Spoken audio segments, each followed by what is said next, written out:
And 500 milligrams might not seem like a lot for Mr. Olympia competitor, but consider he competes in classic physique. If we were in the open class Olympia, trying to push 300 pounds to compete against the likes of Big Ramy, probably have to go for 5 times that dose.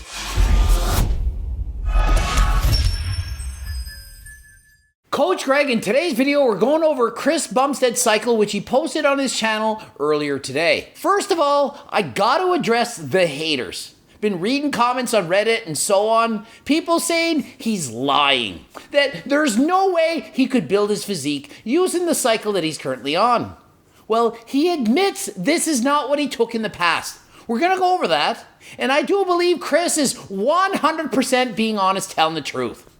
And just because his doses are lower than you expected doesn't mean that's not what he's doing. And if you compare his physique from 5 years ago till today, yeah, he's improved, yeah, he's bigger, but not way bigger, not way better. And so it makes sense. Consider that he has a weight class, he can't go above that. The guy's trying to be healthy, he has an autoimmune disease. He doesn't want to push the envelope. He's doing the least amount he needs to do to win the Olympia. $2,500 blood test with 12 different vials that came out, and they used my blood to test it with all these things, and a few things that came back were like beef, tuna, sugar. And so Chris, being proactive with his health, took a $2,500 blood test to find out the foods that just don't agree with him. Said he shouldn't eat beef, tuna, and reacts unpoorly to certain dye colors. And so he's going to listen to this advice, put it into play, and try to be the healthiest Chris Bumstead that he can be. And so Chris has gotten his blood work done 4 times in the last year. Wants to make sure he's on top of his health. Doesn't take his health for granted. Getting the blood work done that he needs to ensure his body is optimal, functioning at utmost capacity. And to show just how serious he takes it, he's literally taking 4 days off the gym to ensure his creatinine levels are not too high, ensure he gets the most accurate reading. As you know, if you train very hard, it can in fact affect your blood work. He wants to know exactly where he stands in terms of his health. If it comes back hunky-dory, he's going to start his next cycle. Try not to say specific words because I don't like talking about it because people take stuff and run with it and copy it, and I don't want that to be the point of this. And Chris wants to be crystal clear. You are not to copy his cycle. Just because he's doing it doesn't mean that you should.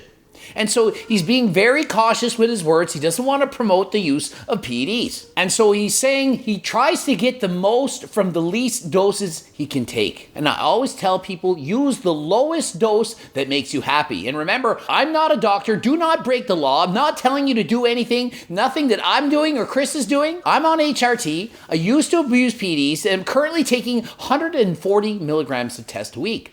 And so let's get right into it. What is in fact Chris Bumstead's cycle? Well, following the Olympia, he likes to take time off. Stops taking everything.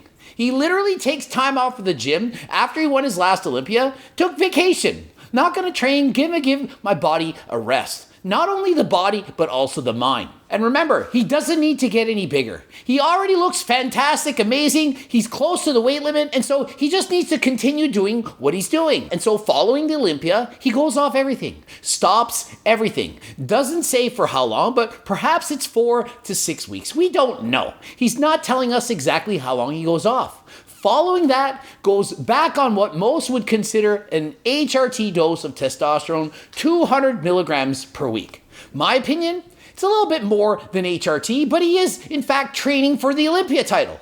200 milligrams, all he needs to maintain the muscle that he currently possesses. And you're thinking, how can you keep all that muscle? There's no way he could keep all that size at 200 milligrams. He doesn't. You get it? He literally loses muscle after the Olympia.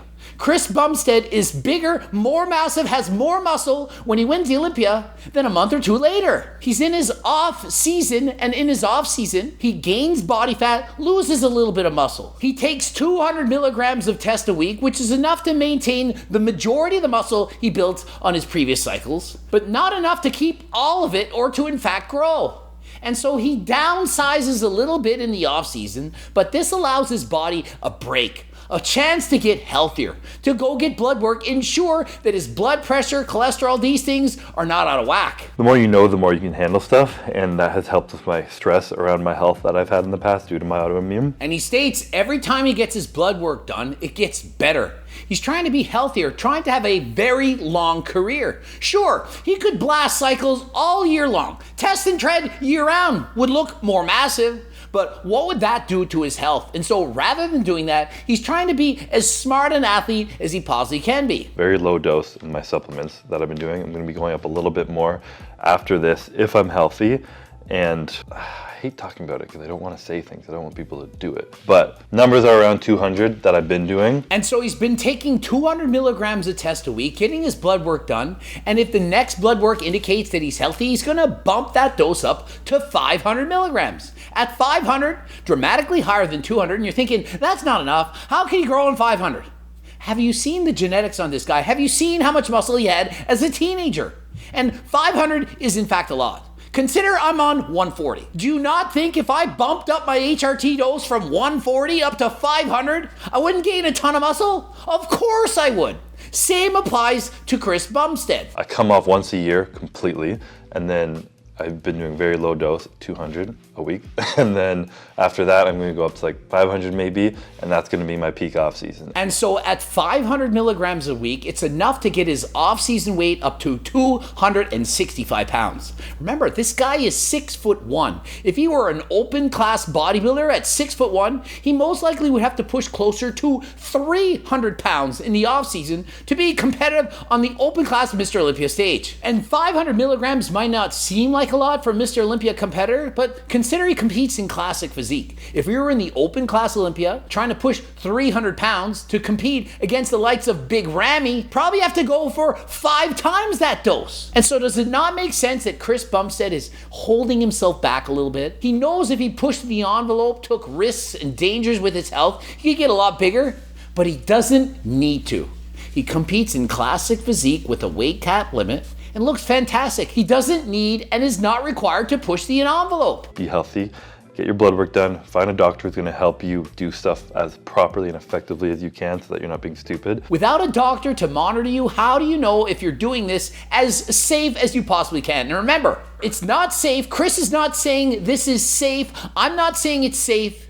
Unless it's HRT prescribed by your doctor, it is not safe. If you take higher than HRT doses, you're playing Russian roulette with your health, and so you do have to decide if it's worth it. Chris is making sure that you are aware that he is not natural. You cannot expect to look like this. That he's trying to be the best bodybuilder in the world. There can only be one Mr. Olympia Classic Physique competitor. And so the chances of you taking a cycle, no matter how big it is, and getting to this level, slim to zero. As a bodybuilder, do the basics before anything. Make sure your training and your eating is perfect before adding more supplements. Far too often people hit a plateau, they're not getting leaner, not getting stronger, not putting on a bunch of muscle, and they're thinking, well, it's time to go on a cycle. Have you done everything and anything to ensure that you're getting the most out of your naturally made physique? And so Chris himself says, when I was younger, I didn't really know how to train properly. How could he? He was a teenager, and he was doing 4 or 5 compounds on a cycle. What bodybuilders typically do. For example, test, masterone, tren, EQ, those kind of drugs with perhaps some Anavar or other drugs. And was trying to put on some size, and yeah, of course it worked, but at much higher doses than he's using now. And so consider that in his later years, he's using smaller cycles than his younger years. He clearly knows what he's doing in terms of training and eating for his physique. And so the proof is literally in the anabolic pudding. He's won 3 Mr. Olympia titles on lower doses, less than he took when he was in his younger years. And listen, Chris literally was on PDs as a teenager. Imagine if he could go back in time and do it all over. I'm sure he'd be saying, maybe I should have waited. Could have done this a bit longer. And when I did go on, I could have done lower cycles. But you can't rewind time, he can't time travel, and so he has to live with his own mistakes. But he is giving you the message.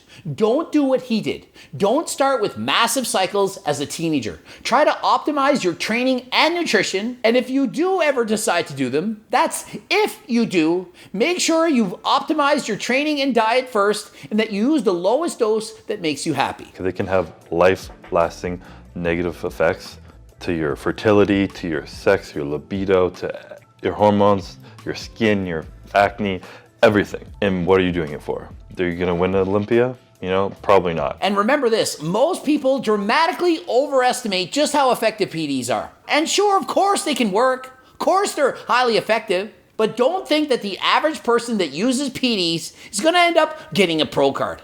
Almost everyone competing is abusing PDs. There's still only a handful of people getting pro cards each and every year. And so even with the use of PDs, you still need to have amazing genetics, great diet and training, all to get a pro card. And just because you have a pro card doesn't mean you're gonna win as a pro. There's thousands of IFBB pros all willing to do almost anything to win the title. And so please ask yourself, is it really worth it?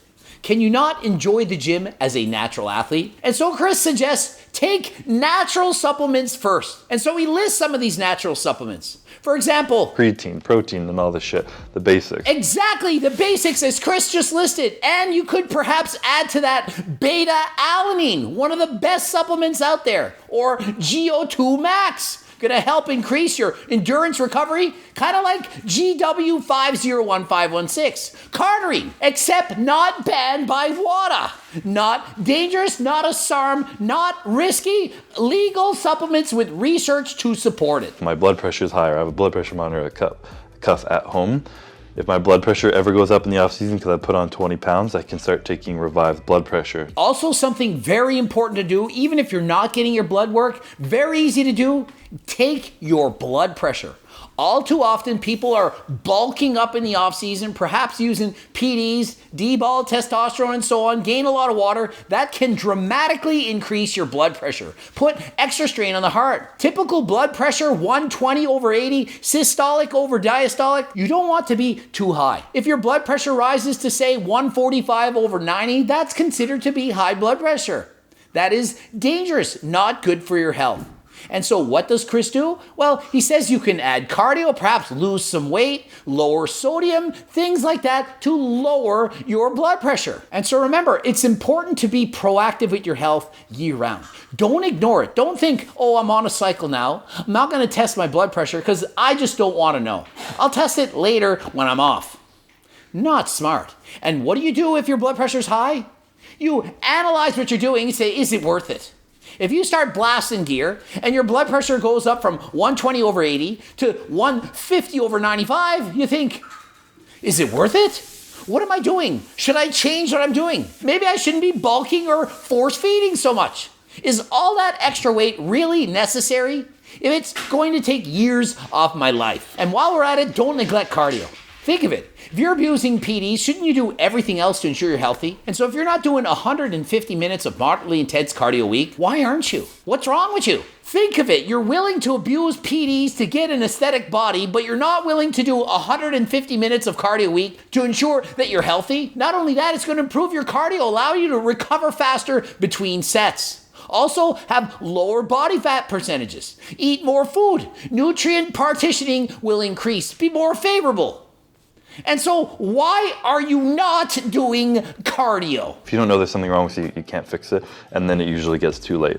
So I think prevention is the best form of healthcare, being proactive and ahead of things instead of sick care. Exactly. Chris says it best here. Rather than having healthcare being sick care, waiting till you get sick to heal yourself, why not be proactive? Be healthy before the sickness happens. Take care of your health, be healthy, be safe. Go see a doctor. Try to avoid taking PDs if you don't need to. And don't forget to do your cardio. Also, Chris mentions if your hematocrit is too high, you have too many red blood cells, you might in fact have to donate blood or bloodlet. That's when you release some of the blood outside the body. That will lower your blood pressure. Please make sure you do so with the advice of your doctor. And I would argue if you're using PDs to the point where you have to donate your blood or bloodlet to lower your blood pressure, to lower your hematocrit, Doses are probably kind of high, probably not safe, but hey, who am I to judge? I never had this issue in the past, and I certainly abused PDs. And so if your hematocrit is so high that the doctor's suggesting you bloodlet, perhaps you could say, maybe it's time to lower my dose. You should find a healthcare professional to help you monitor your shit properly, because bodybuilding is a potentially very dangerous sport. In particular, if you're doing so with the use of PDs. And if you're natural, it can still be dangerous. You can lower your body fat percentage to a point where you're not producing as much testosterone, becomes very difficult to train, to recover, to feel good. And that's just talking about the physical. Remember, there's also a mental component as well. Imagine you're entering a sport where you're being judged based on how you look. Hard to not become obsessed with being lean, shredded. This can lead to several types of disorders. And so if you're getting into bodybuilding, competing, please make sure that you're ready for it, that it's what you truly want, that when you diet down, you're going to look significantly different than you do right now, but that is not a normal way to look. You can't maintain 5% body fat year round, not possible. And so following a competition, you will gain weight. You cannot always look like the freak that you did on stage. You can't abuse PDs all year. You have to have time off. Give your body a break. Ending it here. GregDoucette.com for coaching. Greg Doucette, IPE Pro. Please check out the boobs. Also, harder than last time supplements. Click the link in description. Don't forget, if you want a free training program, please join the newsletter. Get you a free training program. Help you get in better shape than last time. Subscribe. Click the bell button. Comment for the algorithm. Don't forget about the Circle Diet book, the cookbooks, coaching plans by me and my team, phone consults. And until next time, I am out.